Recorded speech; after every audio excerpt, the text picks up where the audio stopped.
Good afternoon, everyone. I hope you've all enjoyed and engaged with the forum so far. I am Jeong, Vice President of the Korea Future Forum, and I would like to just once again thank you all for coming and joining us for today. This is my great pleasure to introduce you to our next panel, which will be discussing the liberalization of the Korean legal market as a result of the free trade agreement between Europe and Korea. We are joined by Ms. Louina Koot, who will be moderating the session. She is the chairperson for Embrace, one of LSE's staff networks on equality and diversity, and she is also in charge of the finance office in our Department of Law. Please welcome our guests.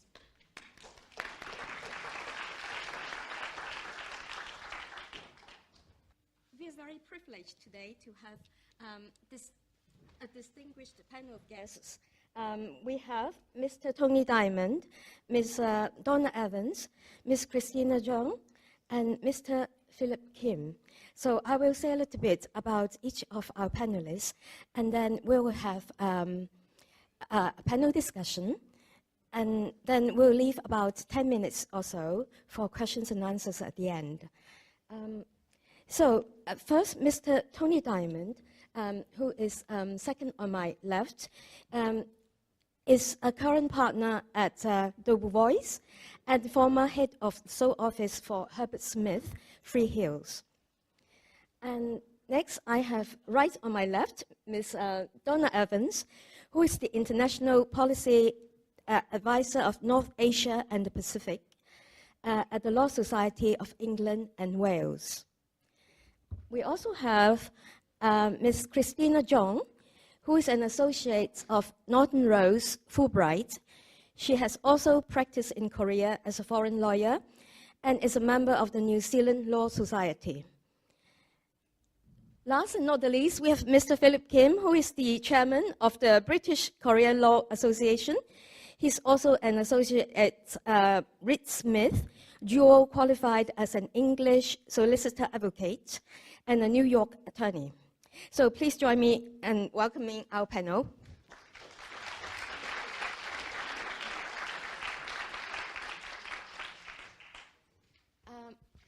We're going to talk about the any difficulties that we have when the legal firm is entering Korean market, and or what are the special barriers and what are the implications of the agreement that's signed with the EU-Korean legal agreement, free trade agreement.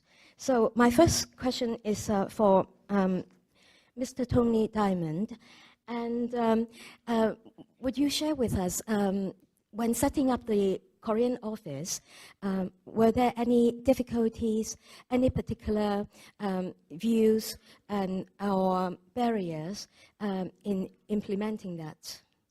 Sure. Well, thank you for that. Can people hear me? I'm not sure if this is on. Yes, it is. Okay. So I think you have to take a step back and think about why an international law firm would want to open in Korea. Most of the international law firms had been doing a lot of business in Korea before the liberalization occurred, and so each of them had to think long and hard about whether it made sense to open there. Some took the view that it did make sense, others took the view that actually it could damage their relationship with local law firms, and that it therefore made sense to stay out of the market. My former firm, Herbert Smith Freehills, had an extremely successful practice in Tokyo. It was a thriving outbound practice, doing disputes for Korean corporates all over the world, doing M&A transactions, project finance, project development, that kind of work. And when they looked to Korea, they saw a nation that was also very much a very vibrant outbound economy, working in areas which were very much the firm's sweet spots, particularly in the energy market. They saw the possibility to replicate their success in Tokyo, in Seoul. So those were really very much the drivers for Herbert Smith to open in Korea. They then looked at the legislation, looked at the free trade agreement, tried to work out what would be necessary to open there. And there were immediately a number of obstacles. The first of which was that you have to have, under the FLC law, you have to have a head of the office who is 7 years qualified, and they have to have spent that time in their home jurisdiction. Now, for an international law firm, that's not always an easy ask, because we'll move around. So I had spent, when I joined the firm, I spent my first 7 years with the firm in Hong Kong. I'm an English qualified lawyer, but I spent my first 7 years with the firm in Hong Kong. I then moved back to the UK. And my story is typical of many lawyers in international law firms. So actually finding an individual who qualifies for the 7-year period is not a straightforward task, and it narrows the pool. The second issue is that all of the lawyers who practice in that office, in the Korean office, they have to be qualified in the home jurisdiction, and they have to have practiced there for not less than 3 years. Now that means that you've got a profile of lawyers which looks very, very different from a profile that you would typically expect from an international law firm. What you'd expect is a partner, a range of associates, down from junior associates who just qualified through to quite senior associates who are pushing on partnership, and also a group of trainees who are doing some other of the work. And that's how law firms make money. Law firms make money by leverage. Okay, so for every partner working on a matter, you want to have 5 associates working on a matter, and you want to have a mix of different seniorities. And this law constrained the mix of lawyers that we could have. Nevertheless, we thought we could make a run of this. Particularly, we saw it as a potential, saw the potential for generating work for other offices. And that's one of the key things that international law firms look for. They open in places where they can see that it's going to add to the network. And with an outbound economy like Korea, that presented real opportunities. So they decided to go for it. The first step is to get a chief representative. I put my hand up for that and started the process to register as a foreign legal consultant. And that process for me took something like 8 months. From the first application going in to signing on the dotted line with the Korean Bar Association and the Ministry of Justice. Quite a long period of time. I think it's actually got even slower. I was talking to my colleagues in the green room before we started, and I understand it's now about 10 months. So that took quite a long time. And once I was registered, at that point, the firm could open an office and register as a foreign legal consultant's office. So there's another delay there. And in the case of my firm, I finally got registered, I think, in September 2012. On the 1st of September 2012, Herbert Smith, an English law firm, merged with Freehill's, an Australian law firm, to produce Herbert Smith Freehills. There is, of course, a free trade agreement between the EU and Korea. At that stage, there was no free trade agreement between Australia and Korea. So, immediately, Ministry of Justice turned around to us and said, well, we're not really sure about Herbert Smith Freehills. We were fine with Herbert Smith. But Herbert Smith Freehills, is that an English law firm? Is that an Australian law firm? In any event, it's not the same law firm that applied to us all those months ago. So please put in a new application. The consequence was that we finally got our FLCO license for the office, in sometime in early 2013, and we opened in April 2013. I was actually the first English qualified FLC, so the first person to sign the papers, but we were the 3rd English law firm to open there. So there were significant obstacles to just getting in on the ground. Is that enough to kick us off? Maybe a little bit about how the Korean office, what was the actual role when the office was there? So our role was, as you would expect any new office to be, to get out into the market, see as many people as possible, try and generate work for the office itself, and more importantly for the network. Not an easy thing in Korea, particularly if you're in an office which is largely, more than half, staffed with non-Koreans. Korea is a place where contacts are very important, extremely important, probably more so than in England. I mean, it's important everywhere, but very important there. It's a place where the legal market is incredibly fee sensitive. So you are working in a very competitive environment and in an environment which is very sensitive to existing connections. So it's a difficult market to penetrate for somebody coming in from outside. The Korean law firms have got very, very deep contacts with the major Korean corporates and obviously with the Korean government. It's difficult to move in to that relationship.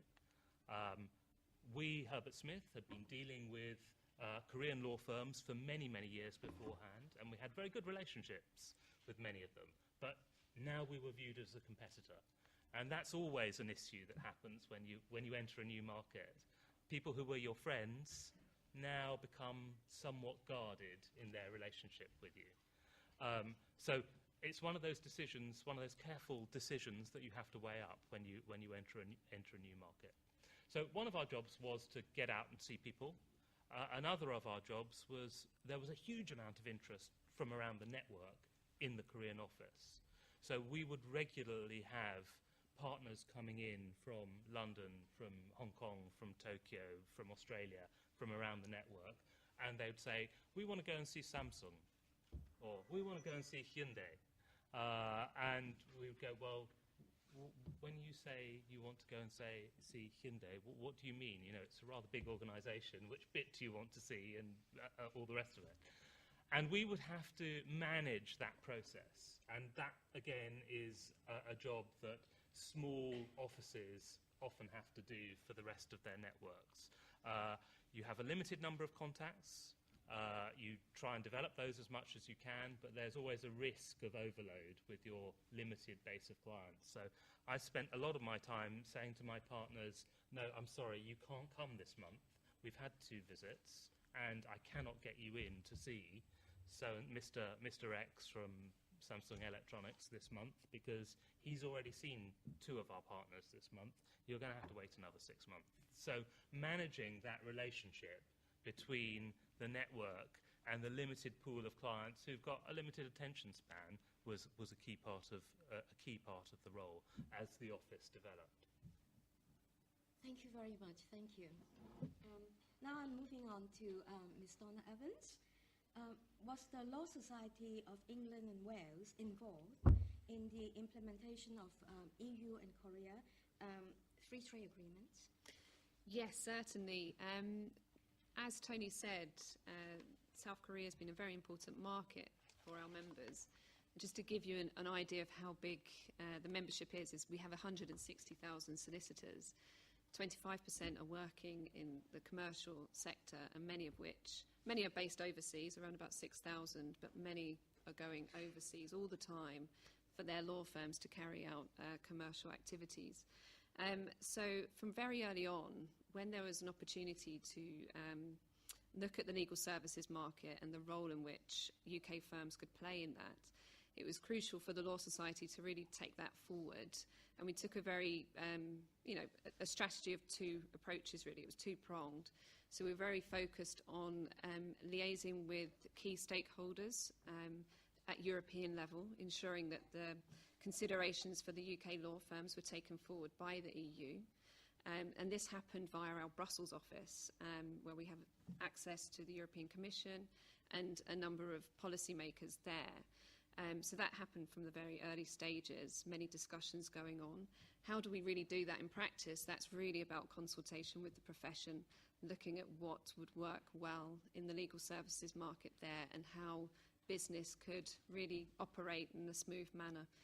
Very much what Tony was saying. A lot of the firms that are interested in the market was about the outbound work.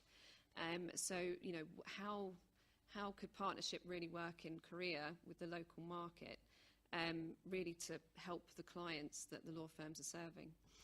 So there was a lot of work there. We put together a number of consultations, have also for a number of years gone over to Korea as a law society. We have a president, and we've gone over to speak with local stakeholders to build a relationship with the Korean Ministry of Justice and with trade. We also work very, very closely with the British Embassy as well. They have a team on the ground that are very focused on these particular issues. So it's multi-layered, our approach. And secondly, it was very much, you know, how do we really demonstrate the benefits of these two professions working closely together?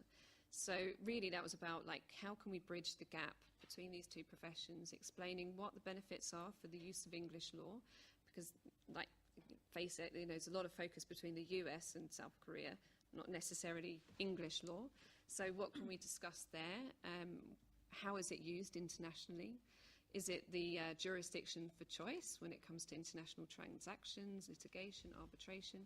And really focus on what the UK looks like and how its own liberal approach to being a very open market, allowing a number of law firms to come and practice here, and what that can bring for the UK economy itself.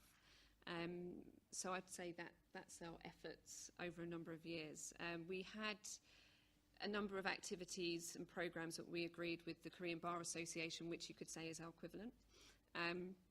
We looked at delegations that could come over to this market, and we also took delegations over as well. And these are firms of all different sizes. And what we have seen is an increased interest on the Korean side. We've also promoted the opportunity for Korean lawyers to dual qualify and to become a solicitor of England and Wales, which is a relatively recent development, around about 2010. This process was opened up to countries of civil law jurisdictions. And so there was an opportunity there for Korean lawyers to internationalise in a different way to what they've been doing before. So again, it was our role to really bring that to the discussions and demonstrate the opportunities that allowing UK firms to come in would bring to the local market. Thank you very much. Moving to Ms. Christina Jeong, would you share with us your experience working in Korea as a foreign lawyer, and what do you think is the current status of Norton Rose? Vision for the UK-Korean legal relations.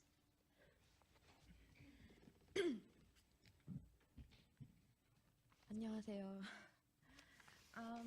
So I qualified in New Zealand. I went to Korea in 2009. I first started working at a legal team in a textile manufacturing company, and then I joined a Korean firm. The firm I joined was rapidly expanding at the time, especially into Southeast Asia, because mainly just to service their clients there. I was in the foreign team, which basically means you have to work on everything that's outside Korean law. A lot of the people I worked with were US qualified, which meant that we had to outsource work that's to do with UK and Australian law.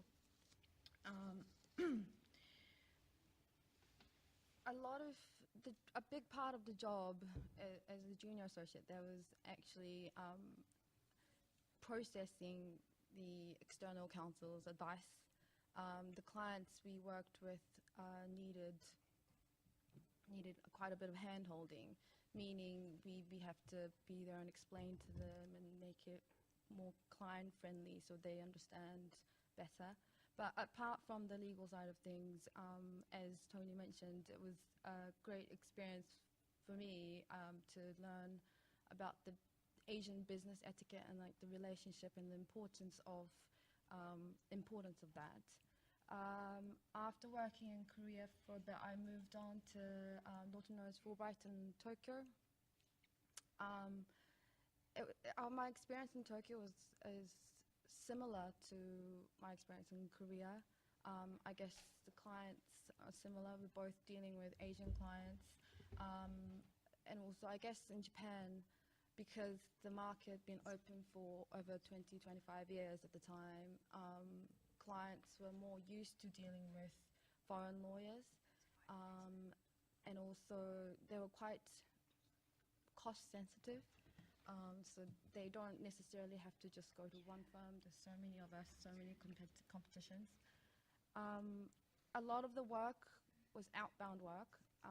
Partially, I think it was because at the time it was around 2011, 12, strong yen.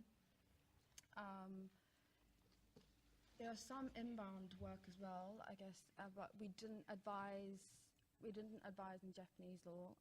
We work very closely with local firms. So like Tony said, instead of being a competitor, we try to benefit from the relationship rather than being seen as a competitor. And also while I was in Tokyo, because we don't have an office in Korea, I worked very closely with the Korea business development as well. For example, attending obviously marketing meetings and holding joint seminars with local firms in Korea. As a junior associate, it is, I think in any firm, it's a very rare opportunity to be able to get involved with the business side of the legal service. So, and also Korean clients tend to want to have a Korean speaker on a deal team. I guess a few years back it may have been because of the language barrier, but now because we have so many international young people and big conglomerates, I don't think it's necessarily just a language issue. I think they like to have the comfort of knowing that you are there and can speak Korean if they need you to, and also understanding the Korean way of business and reading between the lines, which is actually they consider it very important, I found.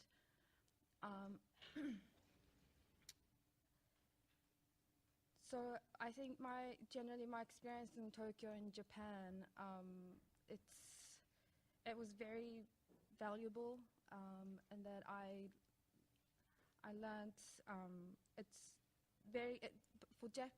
for foreign firms in Japan, it's still very hard to penetrate into local market.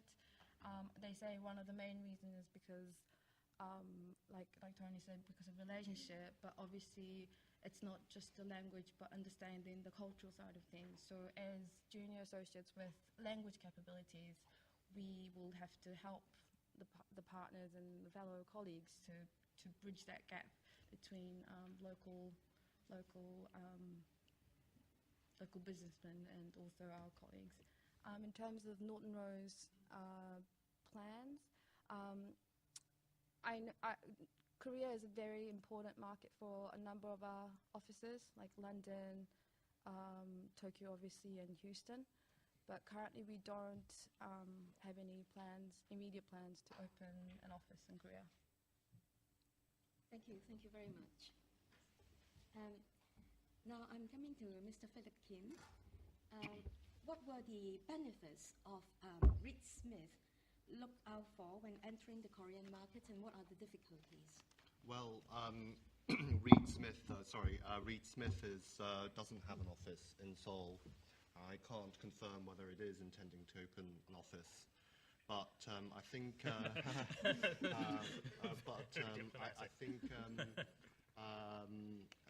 I think I can contribute to this discussion from a slightly different perspective from Mr. Dymond here, who has opened an office. We are quite cautious, and we have been quite cautious about this issue, and the way that the liberalisation has gone. I think it will, perhaps tip the balance towards, against opening an office. I think rightly so in my view. I think the liberalisation at the third stage isn't what international firms have expected, and I think it's a great shame because I think the restrictions that is imposed arises out of a misunderstanding of how international law firms operate. One of which I think Mr. Dymond has explained, which is leverage. But in other ways, I'm ethnically Korean, and I have a lot of Korean contacts. And when I meet local Korean lawyers, they ask me whether they can be employed by an international firm. I'd like to very much say that Reed Smith or Herbert Smith or others can recruit them, but restrictions clearly do not allow that. So their kind of pool of potential employers is fairly limited. And I think it's also a question of attitude. I think one must have, confidence in one's ability and be able to compete in the global market. I think the implied sort of the assumption behind the restrictions is kind of the fear that local firms won't be able to compete with the international firms. But I think that is something. I think that is a very defeatist attitude, which I think shouldn't really continue. I think going back, to the Reed Smith career practice, we haven't had any particular, issues in terms of growing our practice by not having a career office. Korean clients continue to instruct the firm, and I think it will continue to instruct other firms that do not have an office in Seoul. I think one example is your firm, Tony, and Debevoise is currently representing the Republic of Korea, in an ICSID arbitration, and clearly having an office and not having an office didn't really have an impact on that. I think Korean clients are incredibly sophisticated. In my experience, actually, and incredibly demanding, more so than the Western and the CIS clients that I've acted for, and they will ask you for a really, for real efficiency, both in terms of cost and the way that matters are conducted, and sometimes, and I'm a disputes lawyer, some quite incredible results that sometimes is very difficult to achieve.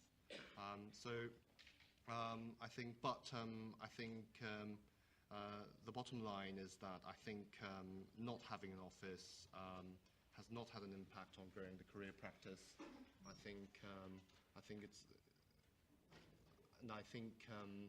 Korea should have another look at the liberalisation issue, because opening a career office is a way for international law firms to really show commitment to the local clients. Strictly speaking, it has been proven now that having an office there isn't strictly necessary. But I will continue a little bit later after the other contributions. Thank you very much. Mr. Dymond, do you have some comments there on this? Yeah, I was struck when we were talking earlier about the mention of the use of English law, and I just wanted to say a couple of words about that. When I was in Korea, I think probably our principal competitors were actually the US firms that were there. There were many more US firms than UK-based firms. But we had this magic trick, and it was English law. And when I get out of bed every day, I thank my lucky stars that I was born and trained, well, not that I was born, but that I was trained in England, because English law is probably the most important legal system globally. If there is one legal system which is more often chosen to regulate international trade, to regulate acquisitions, to regulate major deals, it's English law. So bringing English law capability to the Korean market was very much, front of mind, I think, probably for all of the English law firms that opened there. But we weren't the first people to do that. I mean, obviously, we've been doing that for a while from outside of Korea, but also, and I think this is quite interesting, and I think you touched on it, the domestic law firms have for many years had quite sophisticated ability to offer foreign law advice. And within their ranks, they have foreign lawyers from around the world. They have some English qualified, some German qualified, many US qualified lawyers. So they are able to offer both foreign law advice and domestic law advice, and are very keen to climb the value chain, as it were, with respect to international transactions, so that they don't want to just be the local law advisors on international transactions. They want to do the whole thing, and they try to do that by having this capability to offer foreign law, including English law advice, in-house. So there's very much not a level playing field between the international law firms that are coming into Korea, who can only offer advice from their home jurisdiction, and the Korean law firms, which are very big, a number of them, the top 5 are many hundreds of lawyers, sophisticated organizations with high-quality lawyers, and are able to offer both Korean law advice and, at least to a certain extent, foreign law advice. I agree that they have nothing to fear from the international law firms. I think the international law firms have a lot to offer Korea, to offer the Korean corporates. When you talk to the Korean corporates, they were very pleased to see the international law firms come in. But I also think more broadly they've got something to offer the Korean legal market. Korea is very keen to develop itself, for example, as an international arbitration center. It's set up an arbitration center there. It's got fantastic modern facilities, and they're wonderful. They are massively underused, but they are first rate. But what it needs is international law firms to say to their international clients who are doing business with Korean counterparties, look, Korea is great. It's a perfectly good place to arbitrate or to litigate or to do your deals. Don't worry about it. And the only way you're going to get international law firms doing that is if they are happy themselves doing business there, and if they can establish themselves properly there and develop their business. So I think I agree that Korea is missing a trick in failing properly to liberalize its legal services. Thank you. Now we are going to open to the floor. Are there any questions that you would like to ask the panel? Yes, the lady in front. Hello, my name is Vicky, and I have a question for all the panelists, but especially for Mr. Dymond. So you have mentioned that Korean legal market is incredibly sensitive to existing connections. What methods did you use when you were at Herbert Smith Freehills to penetrate the market and create new work for the network? It's a very good question, and it was always difficult. But principally, it was trying to find friends of the firm who could act as intermediaries, and we had some. 1 or 2 good relationships who were deeply embedded in Korean business society, who were very helpful to us in effecting introductions. And that was an incredibly important way in. If you don't have somebody who can effect those introductions for you and effectively to guarantee you, he's an honest person, they're a good firm, I've dealt with them, you need somebody who can vouch for you, and without that, it's very, very difficult to make headway. That can be an individual within the firm, and if you look at the US firms, most of those were headed by or had number of senior Korean lawyers who already had deep existing connections. For Herbert Smith, it was more difficult, and so we had to rely on 1, 2, 3 individuals within Korean business society who'd worked with us and who could vouch for us. Right. There's a lady over there, and I come to you. Hi, I'm Emily. I'm currently at Clifford Chance, but I'm here in my personal capacity. Mr. Dymond, you mentioned that UK law firms have a lot to offer to Korea. So expanding on that, given the Korean law firms' strength in Korea and also the restrictions on the practices of foreign legal consultants in Korea, how do you think UK law firms can best add value and differentiate themselves from the existing Korean law firms? Well, I think that's probably something that we can all talk a little bit about. But the Korean law firms are essentially domestic law firms. That's the obvious distinction. I think a number of them have got 1 or 2 overseas offices, but they're small. They're very much rep offices. So the international law firms have a completely different kind of offering. They offer an end-to-end service if they've got an office in Korea and an office in the jurisdiction in which the deal is being done or the dispute is being fought.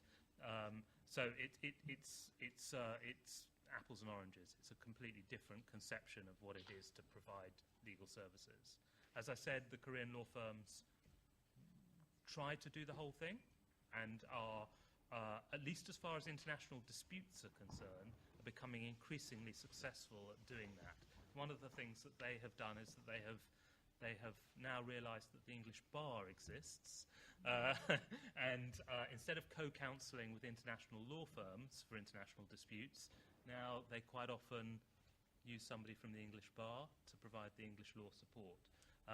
And they're becoming increasingly more sophisticated in the way that they approach winning and holding on to as much of the international dispute or transaction as they can. Well, I think as to winning business, I think it's expertise and really know-how. I think, for example, if you have an English shipping law dispute, then you would approach a certain select number of firms. And I personally think with certain niches, particularly in international dispute resolution, commodity shipping, I don't personally feel the local firms have the capabilities that certain English international firms do currently.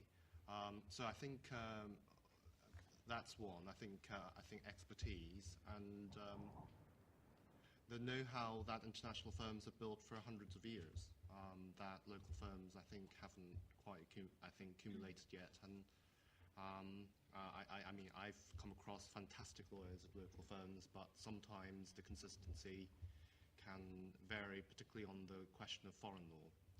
I've had 3 cases that came in the past 2 years, despite the fact that we can't advise in Korean law because of frustrations that international clients have had with local firms.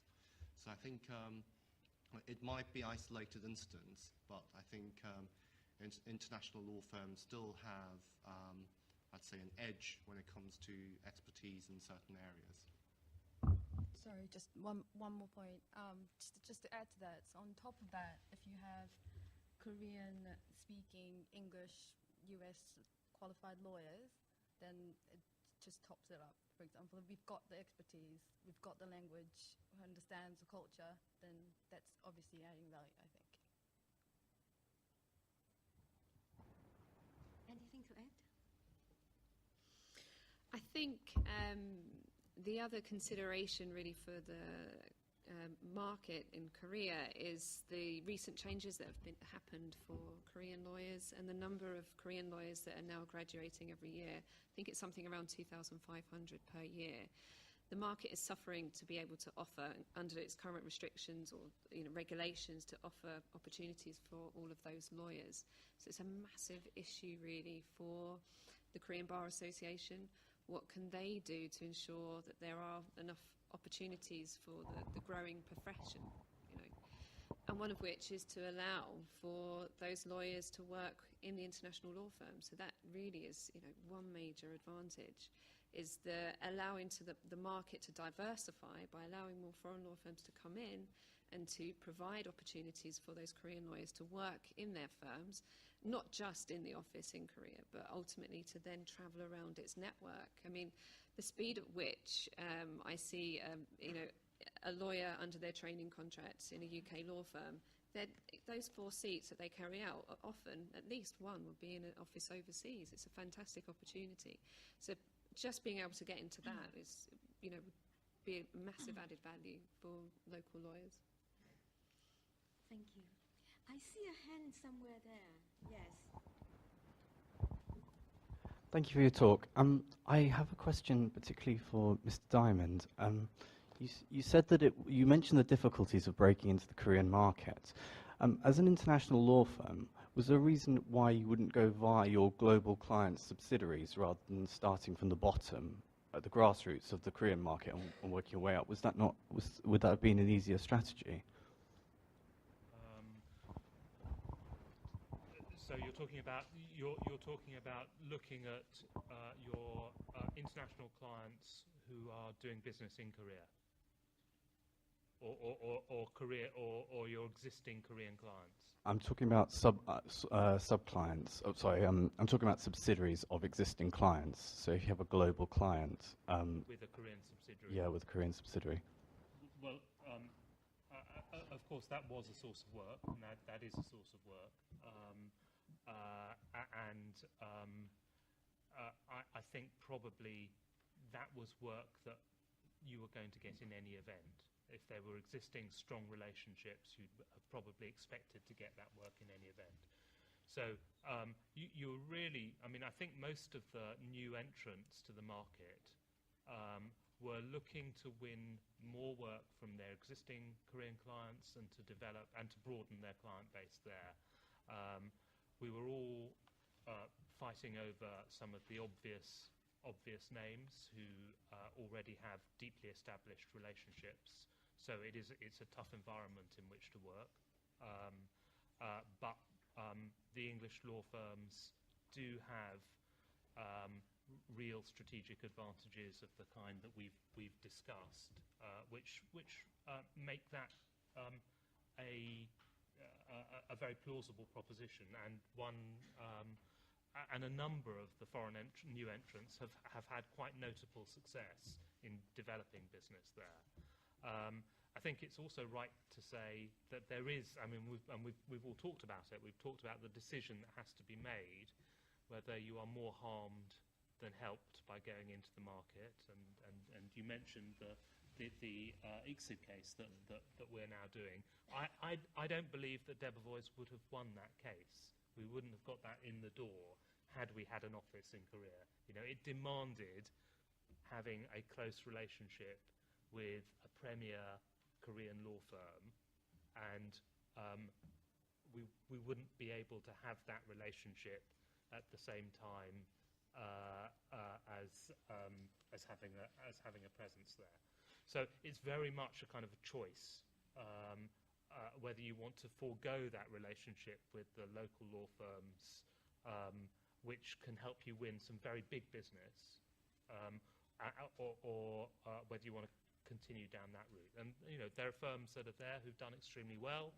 I think DLA is doing well. I know Clifford Chance is doing well. My good friend Tom Walsh is the chief rep of Clifford Chance out there, and I know he's been very busy. But it is very much a careful strategic decision. I think just to add to that, I think local law capability is key, though. I think if, let's say, an English bank or an English a bank headquartered in England, an existing client wants to give you work in Korea and has a mass class action, if that's permitted under Korean law, or an employment dispute, can you help them? As matters currently stand, you cannot. So the kind of expansion of the relationship is still limited very much to the outbound work, all the occasional case where you can, I think, joint venture I think, with a firm on individual cases. But I think local law, until the local law kind of restriction is lifted, I think it's difficult to utilize existing relationships. Thank you, thank you. Is another lady there? Oh. Hello, I'm Jackie Yun, studying master degrees in LSE. This may be a bit uncomfortable question. Could I ask you? Okay. Well, this may be, yeah. I wanted to ask, like, this was a question I always had. What do you think about what happened to the issues such as tukdo, or apologizing for the comfort movement back in Korea, or such as like returning of 직지 심체 요절? Do you know 직지? No. Okay. Yeah. Anyways, like as an international lawyer, or like as an European, or as a Korean working in an international law firm. That's my question. Do we have a Korean national who could interpret this question? Are you Korean national? I'm British, but I'm sorry. regardless, I think it's a political matter. I have a personal view on that, but I think it's not appropriate for me to comment on that. I'm afraid we will need to skip this question. Is there anything else? Hello, Hassan from University of Southampton. I'm a maritime law student, and I have a question about arbitrations. Like in 2013, the Seoul Southern District Court didn't enforce an arbitration award. So do you think that like this kind of situations might be like creating danger for the arbitration in South Korea, or is there any like improvement in terms of that? Because like sometimes South Korean courts might be unfriendly to arbitrations awards. Just I wanted to learn a little bit more about that. Well, either of us can take that. Well, I think. I'll be very brief. I think it depends. I think if it's a bad arbitral award, by that I mean if there's an error of law. I mean, let's suppose the arbitration award is obtained by fraud. I think we wouldn't want that type of award to be enforced. Provided that I think the South Korean made its decision in accordance with Korean law, and I think it's a New York Convention country, in which case, if there is sufficient evidence to invoke one of the grounds for refusing enforcement, I don't see any problem with that. I think an arbitration-friendly jurisdiction doesn't necessarily have to have a very low kind of refusal rate, I think. One must, focus on the merits. Sorry, you want to add something, Tony? Well, happy to. Look, I think Korea's record of enforcement has been steadily improving. I think that's the short point. I think most people would now regard it as a moderately arbitration-friendly jurisdiction. It's not Singapore, it's not Hong Kong, but it has an increasingly good record, particularly in the appellate courts. It may take a little bit longer there, but it's getting much better. So I think for most international corporates doing business with Korean counterparties, it probably wouldn't be their first choice of seat, nor would they, hope to enforce in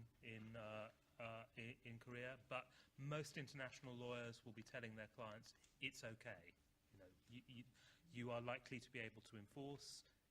The courts generally supervise arbitrations pretty sensibly. If you end up with a Korean seat, it's not a bad place to be, and it's getting better. Right. Any last concluding sentences from the panel here? One brief word on the future of EU, Korean legal market? Well, I'll approach it from an optimism. I'm forever an optimist. In terms of the Law Society and representing its members in the market, okay, we've had feedback, and we've seen that things, for those that are interested in the joint venture stage, the third and final stage, as we've been told it was, and written in the FTA, there seems to be communication saying, well, this is going to be a longer process. And if you look at what's happened in Japan, I think the market steadily opened over a 10-year period. There's a little bit of benchmarking that goes on as well, I think, in Asia. So what's going on in one country, and how does that impact the decisions of opening up a market for its at its own pace? So I think, I don't believe that members and firms will literally be walking away, but I'll be interested to see what happens next. Will there be any joint ventures that come around, or none? And what will the regulators do about that? How will they react? Is it of interest to me to follow?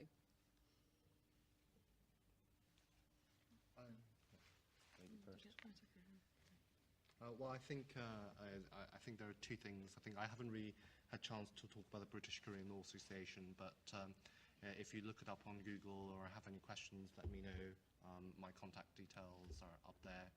It's there to help Koreans and also British people who have an interest in Korea. So that's one comment. And secondly, I think I just want to say, I'll end on a simple note on the liberalisation, that competition is a really good thing. And at the end of the day, clients choose. The foreign firms can't impose their services on people. So I think one must have a really serious think about, I think, the current restrictions. Very good. Anything else to it?